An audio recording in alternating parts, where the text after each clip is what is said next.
Welcome back to We Are the Fall. And for the next week, we're doing Blue Orchids Week. And this is something that Steve and I have wanted to do since we started the podcast, which is to dive into some of the lesser known or lesser appreciated compared to the fall ex-members, bands, projects, and other bands and related bands. And what better place to start than the Blue Orchids? And this is falling right into the timeline we're currently at with the fall, which is 1982. And today we're going to be tackling the Blue Orchids' first and probably considered signature album, debut album, which is The greatest hit, Money Mountain. Blue Orchid started. It was formed by Martin Bramah and Una Baines quickly after they left the fall. And they're also on guitar is Rick Goldstraw, who I believe is also one of the early members of the fall as well. On bass, you have Steve Toynay and Ian Rogers on drums, also known as Joe Ken. I like all the pseudonyms because even Rick Goldstraw is also his real name, maybe, is Eric McGann, but he's also known as Eric the Ferret. And he was known as Eric the Ferret in those early lineups, fall lineups that he was a part of too. That's real rock and roll name. I like Eric. I wouldn't want to be called Gavin the Ferret, but I do like that as someone else being called that in a rock and roll context. That is very rock and roll. And I think the John Cooper Clarke, who's another the poet, musician. Yep. Yeah. I was reading that he actually suggested their name should be the Blessed Orchids, but they just misheard him, and Blue Orchids was the name from that here on out. So the Blessed Orchids. That's I like that too. Also, that actually reminds me that I might be misremembering this, but I do vaguely recall maybe Martin Bramah saying somewhere that the Blue Orchids also, they liked the name the Blue Orchids because it had a connotation of like the name of a gang, which, okay. The Blue Orchid, like a street gang, which is a very lovely street gang to be a part of, it sounds like. But I like that too. That's cool. The Blessed Orchids is, I would take that one over Blue Orchids, but I can't complain with Blue Orchids. It's fitting to the sound too, I think. Yeah, I mean they've had a long run. Their active years were 1979 till 2007. And then they kind of fell apart for a little while, and they came back in 2012, and they just released an album this year. So they've been going strong. Yes, and that's a great point. And so this started out as definitely a band's band, the Blue Orchids, but then it slowly turned into more or less Martin Bramah's recording project, which would be going off and on, even though it seems like they were consistent in their presence in being prolific in their output. There is a lot of off and on, band breaking up, lineups changing, not dissimilar to the fall, where people are coming in and out, and Martin Bramah is the main member that is mainstay, which is their main creative force. But even their output, there's a lot of recordings that they made that took like decades to come out. He recorded a bunch of albums with various bands and lineups that took a long time to come out, or they would get signed to a label and just release a bunch of singles and EPs. And even that stuff that did come out, it's hard to find. I've listened to this album that we're talking about today, The Greatest Hit, a bunch because I really like it. I really enjoy it. But besides that, I really have not dug into the rest of the Blue Orchid discography because it's so hard to find the full thing. You can find little, singles here and there, but I don't know. What about you, Steve? What's your history with this band in general? Yeah, I mean, it was new to me. I don't think I had heard any of it before. Starting this venture with you and diving into the fall, and it's many fingers that have kind of crossed the musical world. Yeah, totally. Honestly, I think I might have listened to this album. I mean, I told you about the first time I heard The Fall, but I think when I heard this, I didn't even know I heard this album. I didn't even know he was associated with The Fall at all. When I heard this album, I just thought that this was a really cool artistic 1980s album. It's so catchy, it's full of earworms, and maybe we should just talk quickly about the band because they do have some drastic differences as far as the sound, the delivery compared to the fall. So, we got Una Baines, we got Martin Bramah, we got Rick Goldstraw, who was also in the early lineups. But this sound that is on this album is totally different from the fall in general. I mean, do you see any sort of similarities as far as carryover, as far as Martin's sound or even Una's keyboards in No, no. I mean, this everything band? is like every instrument is played. It's played well. Hmm.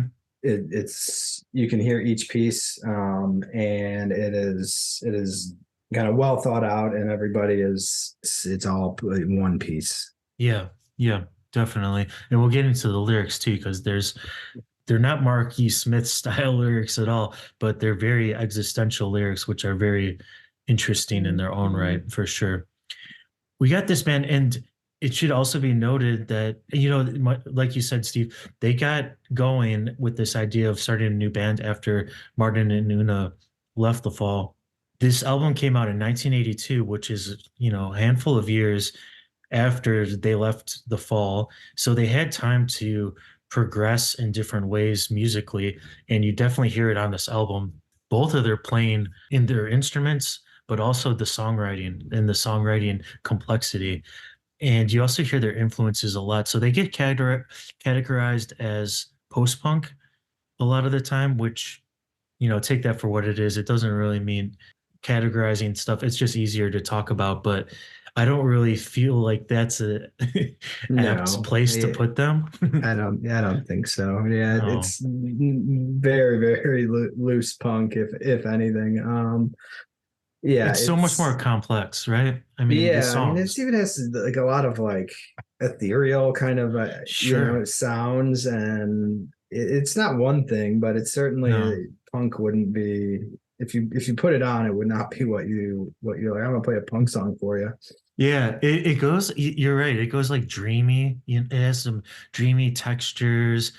There, even the songs that are repetitive on this album, um, and not in a bad way, but just they're repetitive for a musical reason.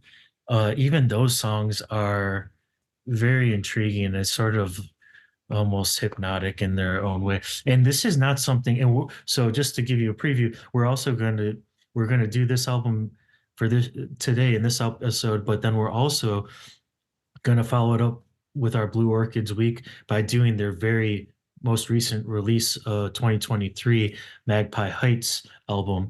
And it's going to be a nice contrast, but also we see that there's a lot of through lines from this album all the way across, however many years. Oh, I mean, what is that, 40 years? 40 years. And they have a lot of the sound is there and the songwriting is there. One more interesting note is that the Blue Orchids played with Nico as her backing band and also as the opening band for Nico for a number of dates in 1982. And even some of the Blue Orchid members went on to continue to record with her, which is super cool too. So if you can, I highly suggest, and actually we will put this, a couple of those. There's a cool video of Nico performing and smoking a cigarette and looking super, fucking awesome with the Blue Orchids backing her up. And I think it's pretty rare footage, but we'll put that on our YouTube. it's highly recommended you seek out some Nico-backed Blue Orchids band because it's really a fitting collaboration. Is there anything else we're going to hit on before we jump into this beautiful classic album? I don't think so. I mean, let's get listening. Let's do it. So, the greatest hit, Money Mountain by Blue Orchids, released in 1982. First song is Sun Connection.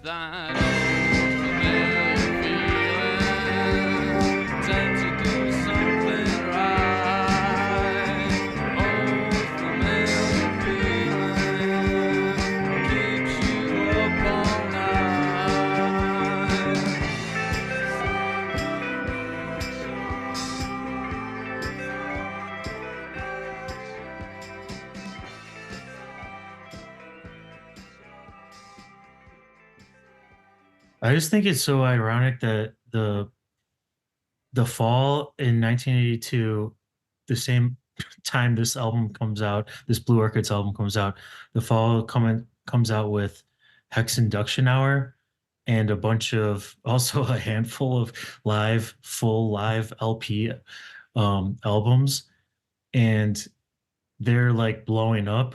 And this album did pretty well. I think it went to like 5 in the indie UK chart, but you can't say that the Blue Orchids became a household name. But this song, this album is such an earworm. It's so catchy. And the Fall are doing the complete opposite, and they're just, going to they're going global, they're going international. It's really interesting. Yeah, is it just that the fall were so different, or that it was just what Definitely. people were going, yeah, they were going after different versus kind of lost in the crowd of other people. I mean, which I don't know, this isn't necessarily I mean, certainly not pop music. It's not a popular sound. It's not trying to recreate anything to get the populace motivated, but it is great. I mean, Yeah, exactly. But it's also a thing where, like we were talking about earlier, it's like they're categorized as this, well, post-punk.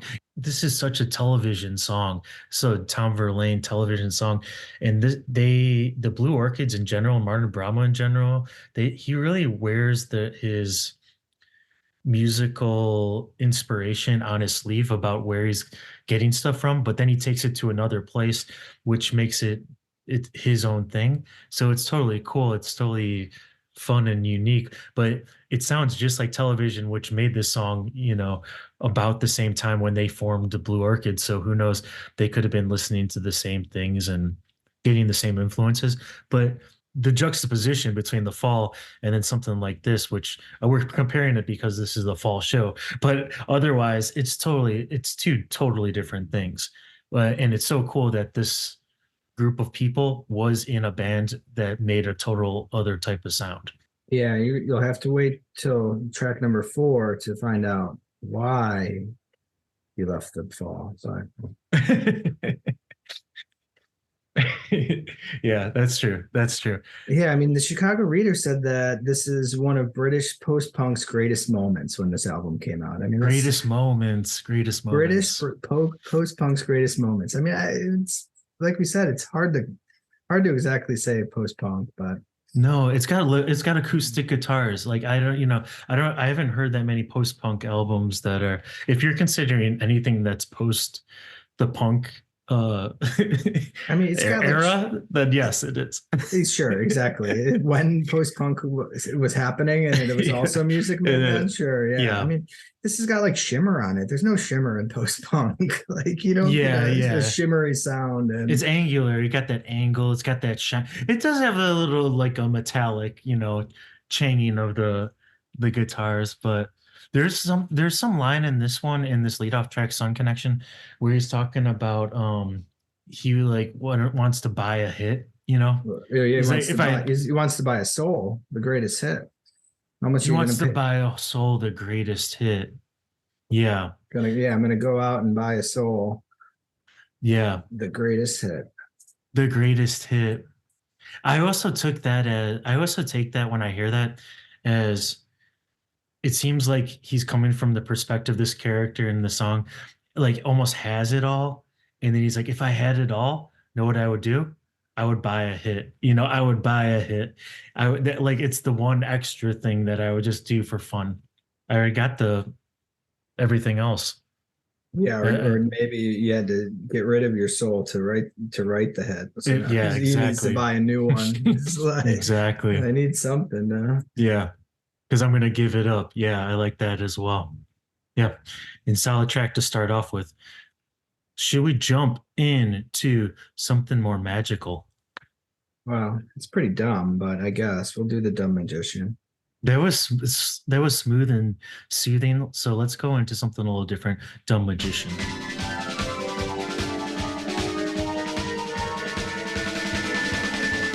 move so fast today, nothing stands in our way. We're free to act, forced to play. Our power over people, understand the subtlety of body language. Caught up in every situation. Dumb magician sees behind the scenes. Strings attached to all. What do you like about Dumb Magician? I mean, I love that. I left that her keyboard with the Oh fall yeah. and upgraded to this thing because she is working that and making some beautiful sounds for sure. Yeah, I really like her keyboard throughout this entire album, but that one is fun.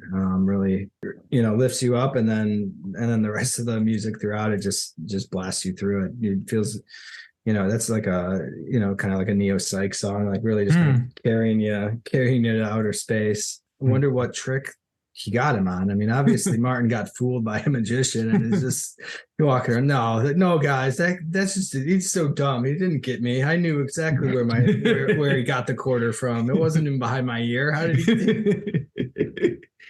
It wasn't behind my ear. It came out my nose. I knew it wasn't behind my ear. And then he got my nose. He took my nose right off. But I did believe him on that one. Yeah, the Uno's keyboard. This is yeah. It's because this. I like this steady drum roll throughout the whole song, where it's just throwing in little cymbal splashes, because this steadiness of this drum roll throughout this consistency, it lets Una's uh keyboard just like you're saying soar around and move around and flutter, and she's not playing a melody which is just to go back to the fall style that she played, which is very repetitive, three notes if that, to going to this where she's just going up and she's not even playing scales either. I really like it. It's very abstract and cool, and uh, like you said earlier, ethereal. And we also get some great Martin guitar solo. And Martin's one of those guys where you could tell on this album in general, he likes Tom Verlaine, he likes television, or he's definitely a, you know, he's of the same ilk as that sound. And it is something that attracts him, but he doesn't do the technical thing. He plays a fuzzed out guitar riff that's in the background that sounds like in the back of the room. That's really tasteful as well. That's a great less than 3 minute song, and that's a great spot to put it in the front end. Yeah, let you know there's more to come, right? Get excited. There's more to the come, but you don't want to blow your whole stack too soon. So what do you got to do? Tighten your belt. Keep those pants up, boys. We got 8 more songs. Tighten that belt. Tighten my belt.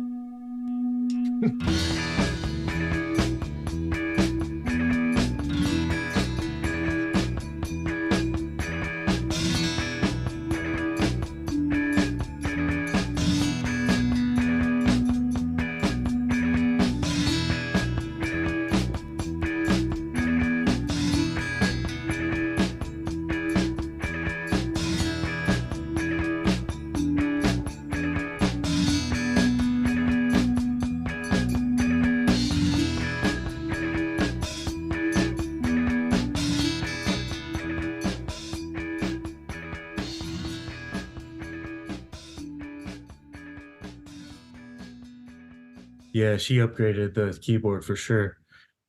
Got the fake flute. It sounded like when she was in the fall, though, she might have been doing too much.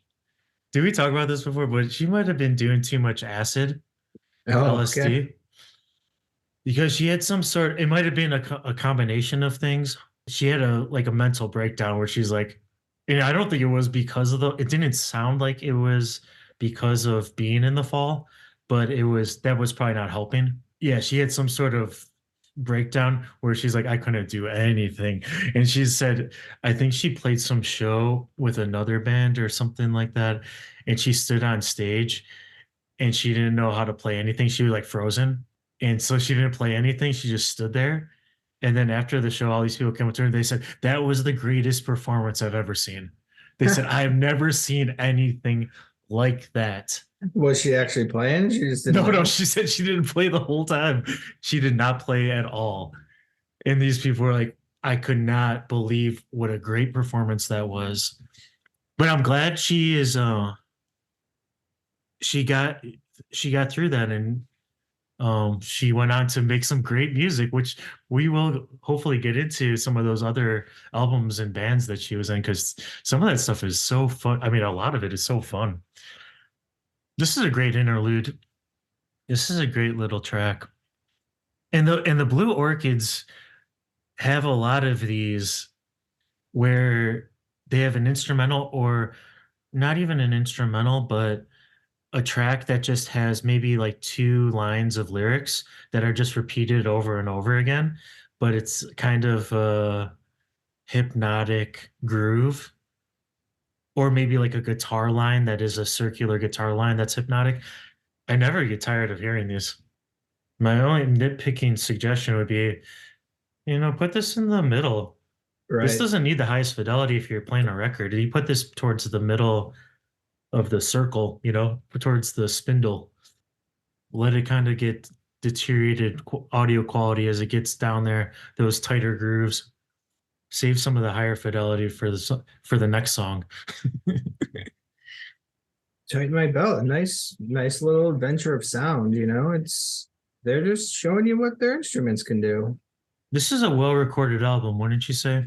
Absolutely. Sound-wise? So yeah, sounds incredible. Yeah, I mean it's you're hearing everything, everything's clear, each instrument is well done, produced well, and Yep. no missing pieces at all. And we should say, if you like this album or if you're not aware, you should probably grab the anniversary, whatever it's called, vinyl edition. New Yeah, limited 2 times LP, like deluxe. Deluxe, Never before heard songs, expanded, extreme, live recordings, cassette versions, demos. Yes. And we're not being paid by Martin Bramah or his label to say this, but we will appreciate some good faith in repayment in other ways, Martin. And we appreciate our Patreon supporters for helping us support them. Yeah, so this is true. Thank you to all of our Patreon supporters, because all of your gracious and grateful patronage is going right through us and right into the pockets of ex-fall band members. So you should feel like you're also paying you're paying for the fall continuum to continue in this way. So go pick that up, enjoy yourself. You deserve it. It's a new year and you deserve something nice for yourself. And you should listen to those cassette demos versions that they have on this new expanded edition of the greatest hit Blue Mountain, because the demo versions, they're all blown out and some of them are kind of wonky, like the speed is messed up like on the cassette player, but they sound really cool, and I highly recommend it as a good listen. That Thirst cassette version was fantastic. Yeah. Yes, exactly. So go check it out. Enjoy yourself. Let's move forward into something that deserves the high fidelity.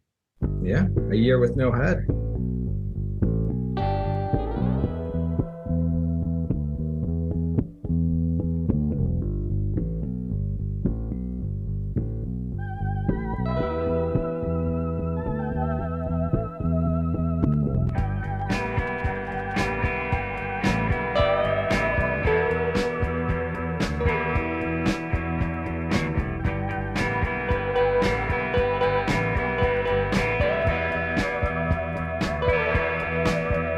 Spent a year with no head, not a care in the world. My feet did the walking, my hands did the talking. I must have had some. What's that a good song to do something to? Because I could just put that on repeat, you know. I could just put that song on repeat and just let it spin and spin. What task are you gonna do while it goes Exactly. on? I Just mean, hearing that bass. exactly. It feels like a personal song for him. I mean, obviously Yeah. that's what why'd you leave the fall? What he just got sick of that question. He's like, I'm gonna start writing a song about it. We could just play Yeah. that, Yeah. which may or may not be true. But No, that's a good. I mean, that's a good reading into it. I think it is almost so many of his songs that I found just listening to some of the newer Blue Orchid stuff too, is he has like this existential frame framing of things in his lyrics. At least this is what I get out of it. But it's never a depressed state, you know? It's never a depressed, unsure, a dread, any of those things as far as being alive or the it, threat of an ending. But it's this kind of taking it as it is, and then also to kind of be like, I'm just gonna make something else, or like I'm just gonna see what the next day creates for me. It's cool. sure. Yeah, I mean, I know. So, like, I know in an interview, he Martin said he said the Blue Orchid's mission statement was to explore the very frontiers of the human psychedelic experience in music, Hmm. to be dead serious about having fun. About having fun. Okay. Yeah. Yeah, I mean, which I think was the kind of the driver. I know he said before he was, 1920 and he kind of got tired of listening to MES tell him Serious. what to do all the time. So he Yeah, was like, what, this is in the time. Let's go have some fun and make music, right? that makes a lot of sense because you hear a lot of the ex-fall band members say that being in the fall made you feel like every gig or every performance or every studio session was life or death. Everything had this high expectation on it of performing well. And yeah, I do see there's a lightness to it. That's exactly what it is.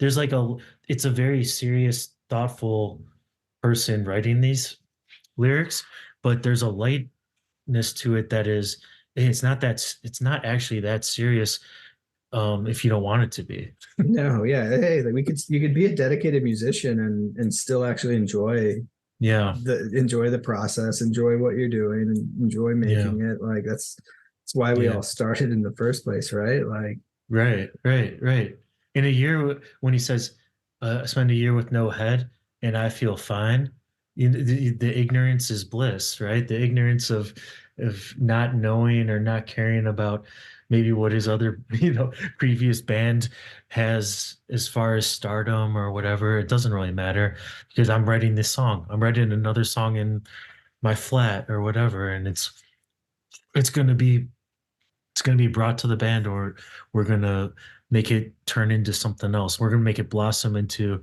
some sort of other orchid that's going to be beautiful as well. But I love that song. That song is so true. And that's another, like I said, that's a very very television sounding song, but he does it in a different way, and it's different. We're both Steve Hanley bass fans, but you're not going to get a bass like that in the fall. That kind of rounded melodic, just right in the pocket. You're not going to get that, which is fine because the fall doesn't need it. But this is very fitting for this type of groove. So let's wrap up side A, shall we? Hanging Man.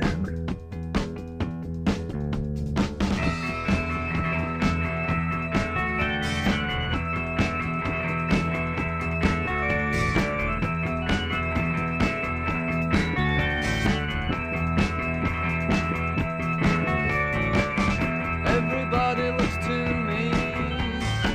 I'm always looking to another star. It lives on the trees, called to me.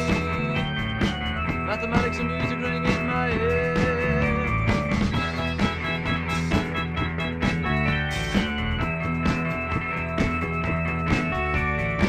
I climb high above the city. I climb high, I catch a star. I shine high above the city. I shine high, I shine far. Do you hear like the beating? It sounds like someone's almost like playing on like a tabletop or something.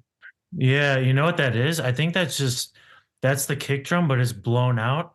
So Oh. it sounds like a slap Yeah, or one of the toms. Yeah, but I sure, definitely something. It I sounds definitely like hear that. a flat Yeah, sound. a couple times on this album, on the recording, where also Martin starts screaming and his vocals are blown out, and it works, but you could tell that it wasn't.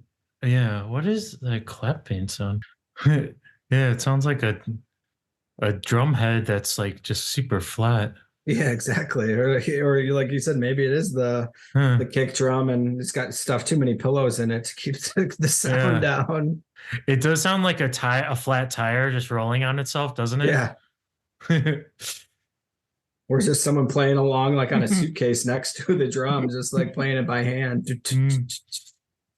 Yeah, it's the perfect fidelity, audio quality for me, for my liking, where everything has the opportunity to, if it gets loud, it gets blown out, right? It's not all hyper compressed. That's what I like. There's a level of danger, there's an edge to it. It could go into the red at any second. Well, that's the Hanging Man, and as we're flipping this album over, let's just say Una Baines on those keyboards again. Lovely, lovely. And I did also at this moment want to quote the article you sent me. There's a good quote in here where it's just topical to what we're talking about. It's an interview with Martin Bramah, and he says, "We were more punk than the punks, but we had no need for labels. We were outsiders." And that's pretty much it. That's pretty much it. They could be punk if they wanted to. I mean, he's talking about the fall in this context, just to be clear. They could go into that realm if they wanted to, especially the fall. They're more on the outside as far as artistic ambitions, which there's a much bigger landscape when it comes to the Blue Orchids and the fall, for that matter, where they can't be categorized in either of those. Let's look at this album artwork, though. We're flipping this baby over. The Blue Orchids, the greatest hit, Money Mountain. What do you think about this album cover, Steve? Beautiful, beautiful sunrise or sunset over Money Mountain, Mm-hmm. Oh, you think this is Money Mountain right here? Well, if it's, why not? Yeah, why not?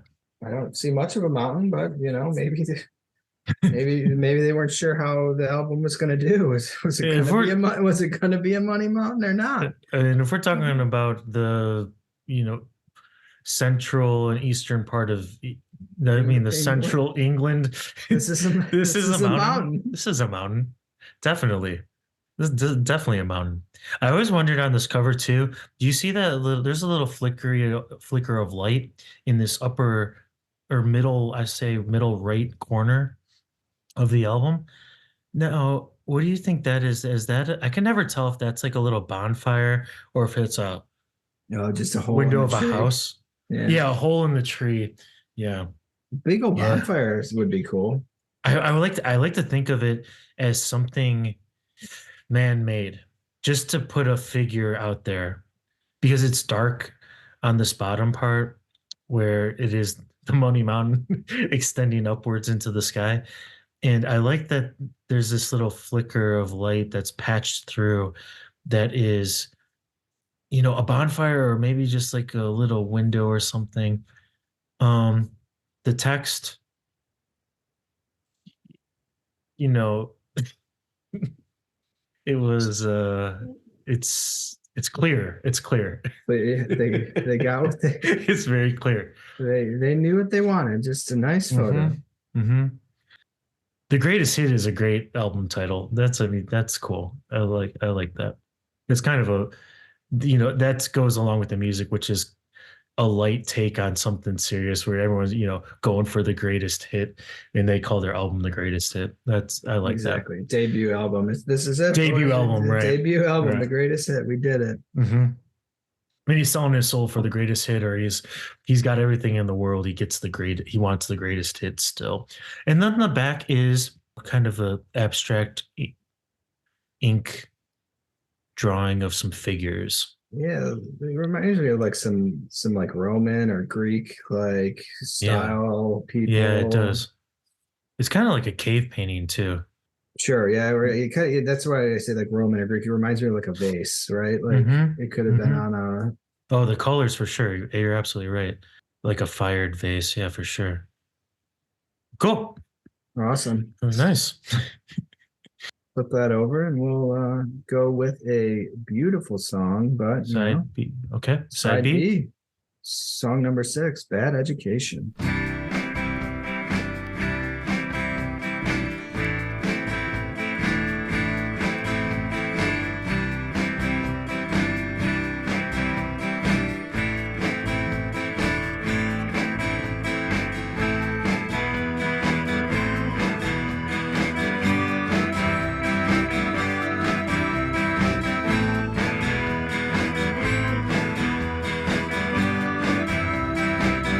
I'm sorry to bother you, but I'm afraid I want your attention. You see, I've come to realize something that I think I should mention. Through no fault of my own, I'm in I like how it gets kind of blown out at the end for some situation. reason, even though it's a acoustic rock song. I was gonna say, yeah, it's soft. Una killing it again. Oh And man. she could have had brought that keyboard over to the Twin Peaks set and just played some of their melodic sounds for them as well. There's this mysterious Yeah. haunting. Yeah. She would have added a nice texture of lightness to the Twin Peaks soundscape for sure. Yeah, Bad Education. I think this is one of my favorite Martin vocal performances. Yeah. I think he really delivers it. And there's even cool backing vocals that pop in the middle to the end that really add the texture as well. And not to go back to the categories again, but this they even are self-describing themselves as psychedelic band, but it's just very organic and real. So I don't really, don't get a lot of the psychedelia. I really get this almost like okay, this is kind of maybe a comparison I could try to make is there's this band and you and I both know it from Chicago, former band that existed called the Smith Westerns. And the Smith Westerns went for on their first album, and I highly recommend this album too. Smith Western's first album, I believe it's self-titled. They went for this very glam rock sound, very, very Bowie, or very much actually T-Rex sound, and it's so blown out. And they were really, really trying to go for this glam rock sound, but what came out was something that was totally unique, and it wasn't it was, glam rock in inspiration, but it was something totally different. And that's what I think about the Blue Orchids too, which is they have all these inspiration, musical sound touchstones, but when they do it themselves, it's totally different. It's totally their own thing. So, Yeah. you know what I'm saying? Oh yeah, no, absolutely, yeah, because it's not one thing. That's why Mm-mm. we keep kind of bouncing around trying to call it something, and you're like, it's not really any of them. I But know, yeah. um, That's yeah, why I it's mean, fun. exactly. It's Yeah. enjoyable to listen to. It's something unique but familiar at the same time. Where you're just like, man, it's nice. Familiar, right? Exactly. Yeah, and it says some of the backing vocals for this were done by the Super Reels, which I don't know who Huh. that is, but yeah, I'm not familiar as well. Reels, Reals. I You don't. nailed it on that one. Yeah, if that was them, good job, guys. If that was them, that was great. Yeah. So let's hurry up and No, no, no, no. Wait. okay, let's hit this next track then. Wait.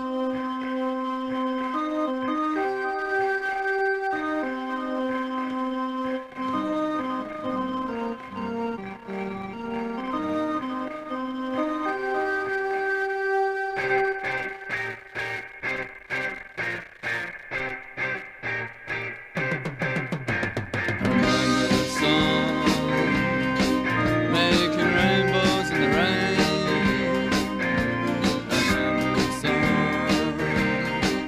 It made rainbows in the rain. Our feet move, hands clap. Feet move, clap, clap. I remember feeling glad to be alive. Did you wait long enough? Yeah. I liked waiting for the end of that song because the ending is cool. I mean, it's a nice little wrap up. Yeah, a Like, lot of them I feel like don't wrap up. They just kind of are to yeah. stop. And like, yeah, that Yeah. one certainly has And a distinct. yeah, but speaking of the beginning of this song, I was listening to this uh again, I think yesterday, and because it starts with Una's keyboard, and because we've been listening to so much of the fall, that when her keyboard starts at the very beginning playing, my mind just kicks into, okay, get ready. This is going to be a whole song of this. It's going to be a whole song because it starts with like her kind of, I don't know, like, I don't want to call it noodling around, but she's playing kind of little riffs. And I just think, oh, it's just going to be like a fall song going over because Yeah. that's the fall sound. She is the fall sound for this. But I think it's just fun. It's just funny because then I'm like, oh no. And then it kicks in. You're like, oh no, this is actually a There's totally more. different band just There's because more it to has it. her in it. Yeah. It's so good. It's so fun. And yeah, this is yeah. I was trying to also when we were just listening to this for this time, I was thinking, what would this song sound like without her on this track? And it would for me, it would pretty much sound just like a Kinks song, which is not bad. I love the Kinks, but it would just sound like a Kinks song. But her on there just makes it into a whole different beast. Yeah, I really do feel like with her keys is what kind of takes this and moves it around and Hmm. kind of makes it somewhat undescribable. And they mixed it so her keyboard intentionally or unintentionally so high in the mix that it's perfect. In the fall she was mixing the even Yvonne's keyboard in the fall was mixed like, it was either blaring and super saturated or it was, covered with all sorts of other noise. Uh-huh. And this one is just very pristine. Even if it is a little bit blown out, it's great. I think even in this song, I at the beginning, I'm just like in my eardrums, I'm like, or my headphones, I'm like, oh, are my headphones broken? No, no, it's just blown out. It's good. Let's move on to There's no looking back. so let's move forward. No looking back.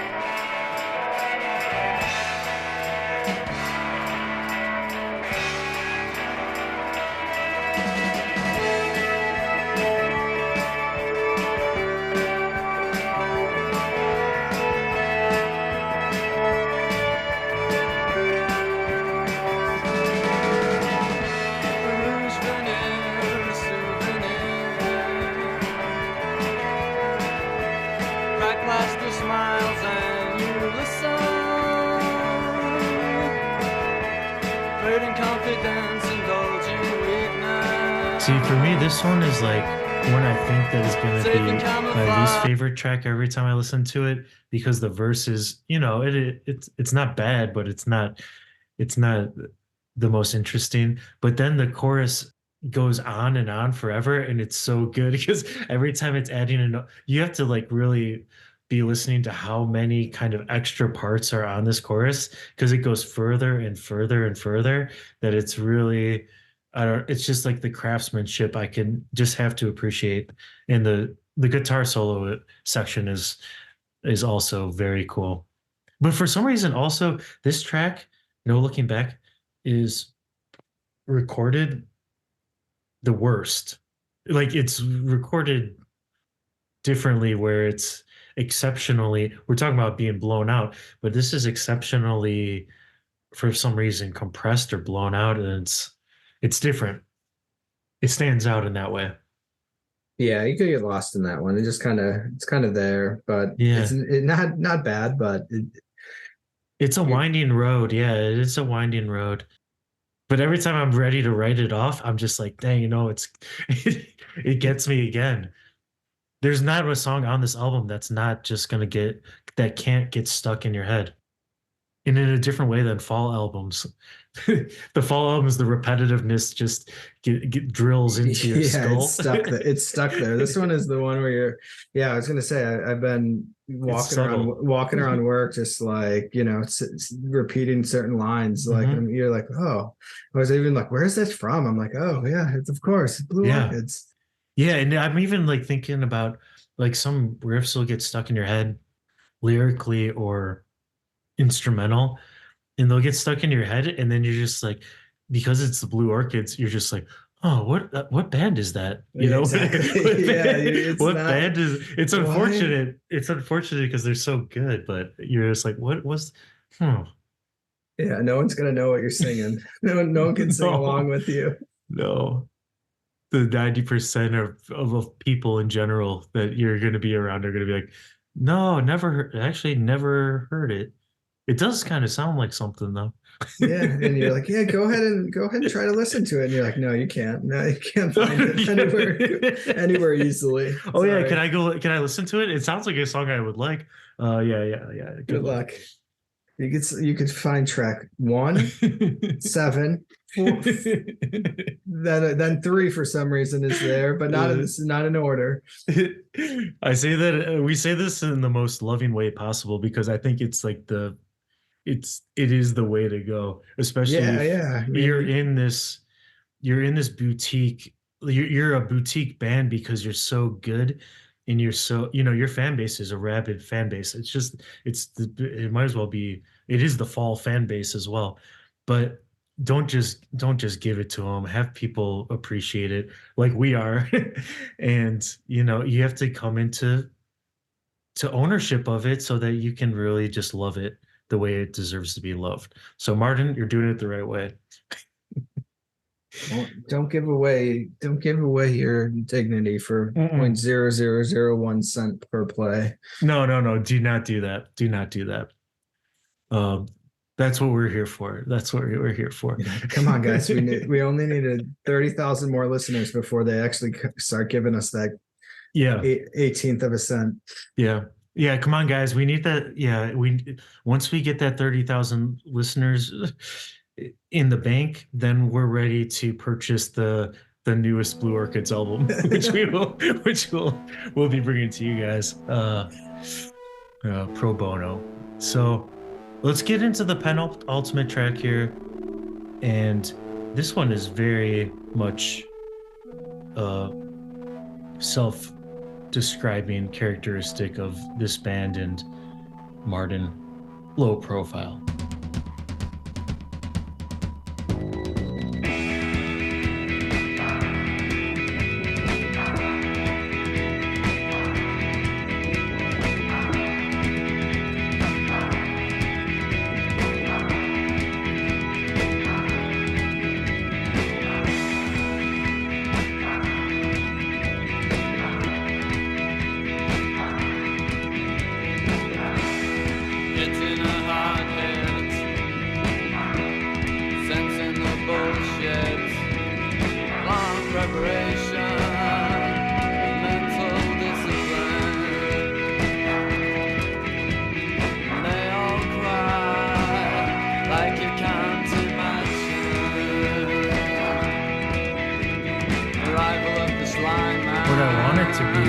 multiple profile of inspiration, which is so which is so fitting to what we were talking about, with all the inspirations that they had in sound and everything. And then it's just big. But then also, just go under that and make your own kind of with the pieces. You make your own little setup, create something new. Okay, who knows? This is on some random ass website, so let's see what this says. This says, Martin Bramah says that lyric was written by Una. She'd been reading a lot of books I was reading, and there was a strong influence of the Russian mystic Gurdjieff, the Sly Man. That's the idea of keeping your head down, a way of getting by in life. We were speaking to people who are like us, fellow outsiders who maybe felt isolated. The way of life. Keep your head down and get by if you're an outsider. Huh, yeah. Hmm. Well, if that is true, if that is what was actually said, that I like that. Either way, I do like that. Keep your head down, go about your business of doing what you think is um, you know, important. And if it's important, then it'll have whatever reactions are necessary. Yeah, that's cool. I like that. Um, yeah, what do you think about low profile? It's a great song. It's kind of, I don't want to say all over the place because it's not all over the place in a bad way, but like it Yeah. starts like super soft and then some hard drums kick in and then great song, and then it's just kind of moving at different, the speed is the same, but yet the instruments kind of hit at different levels throughout the song, which keeps it exciting. It's kind of uplifting, isn't it? It's kind of Yeah. almost like whenever I hear this song, I always feel like it's supposed to be in some sort of late 90s, maybe mid 90s Robin Williams movie where, well, like a not Good Will Hunting, but another movie where he's a professor. Sure. He's inspirational. Whatever that other one is. Perfect Yeah. like 80s 80s, yeah. Yeah. The 80s scene where the main character is turning things around and everything's going his Yeah. way, and he's You just needed one piece of advice and it took him over the edge to success, yeah, everything is going right. It's downhill from here. It's all nice. It's cruising. But it has that feeling. But then the lyrics are good. Like I would love to hear it in the 80s movie like that. And then the lyrics are just like, no, but just fucking keep your head down. Shut the fuck up. Just stay on track. Do what you think is important. Don't be listening to that advice. Yeah. I like that. That could have been easily the last track, but it's not.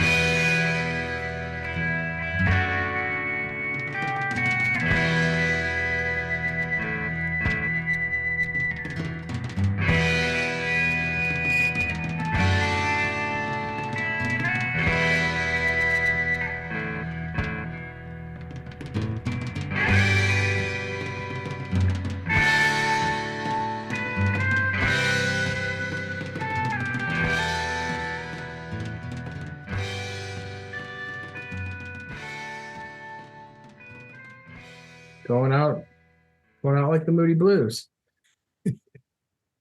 Rudy Blue's cassette on the dashboard got melted at the end, faded away. Another pretty song, different sound. Very beautiful. Yeah, very beautiful. Rolling drums, rolling floor tom. Really very 80s, and I don't mean that in any way besides it has that production, even though it's a lower fidelity production, it sounds very cool. setting a scene. Minimal instrumentation. And Mad as the Mist and Snow, but the cover, actually, now that I'm looking at can you can't really tell if there's any snow on this hill, but if it's England, you're not getting this type of light. You're not getting this type of light on On a the misty hill. day? No, not on a Yeah, misty day. no, not even on a winter day. You're not getting that. Yeah, very beautiful way to end it. Could have ended it with either of those last. I mean, I wouldn't have been mad if they switched those last two tracks up. End with low profile, Yeah. exuberant, have a little slowdown before you get into that. Pick you back up, take you to the top of your performance for the year. Yeah, top of the mountain, Money Mountain. Then you collect your paycheck. We'll have to talk to Martin about that. Maybe reordering this classic album track list For when he released. We'll call him in 40 years when he has the super deluxe edition. super deluxe doubly greatest hits Remixed, reordered. collection. Yeah, 22nd Century Masters edition.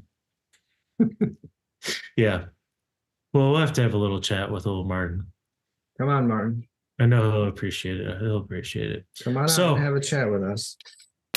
Let's get that little pop tab cracking open.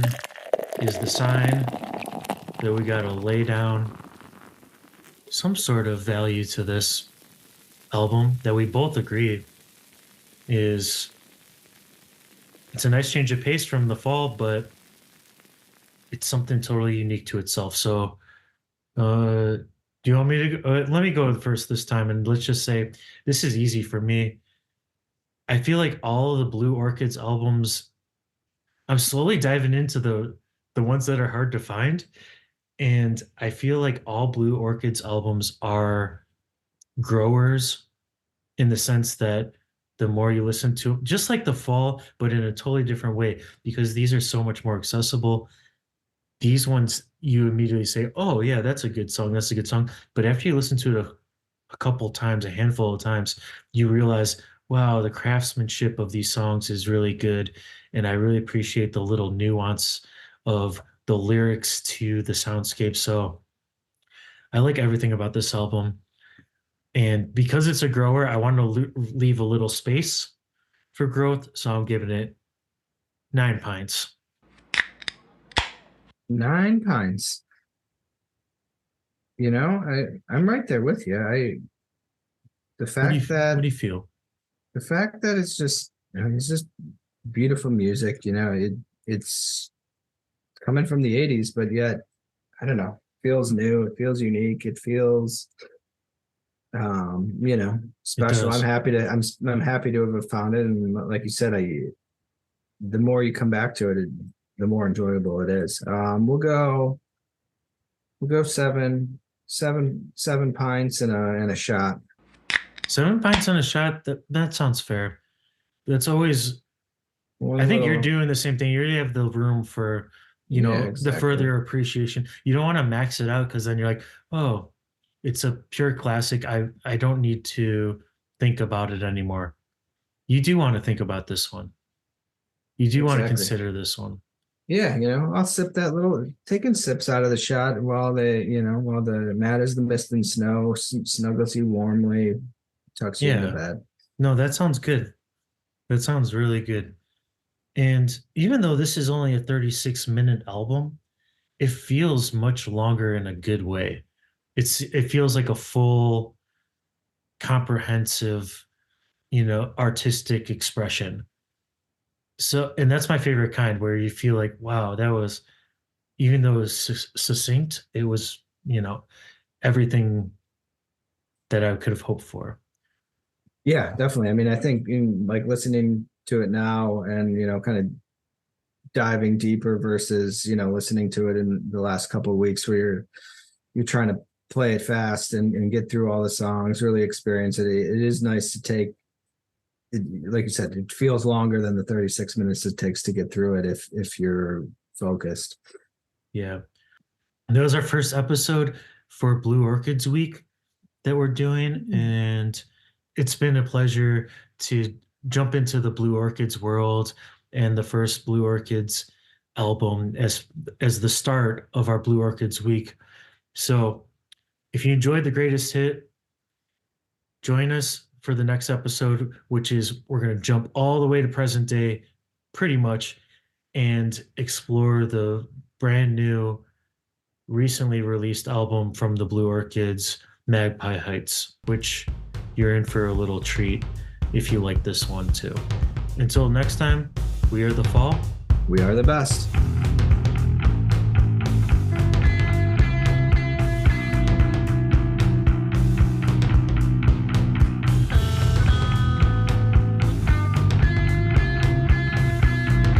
Yeah, we are the fall and we are the best.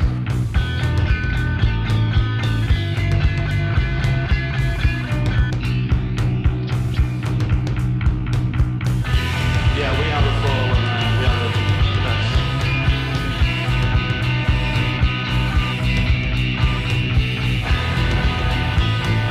Yeah, we are the fall and we are the best.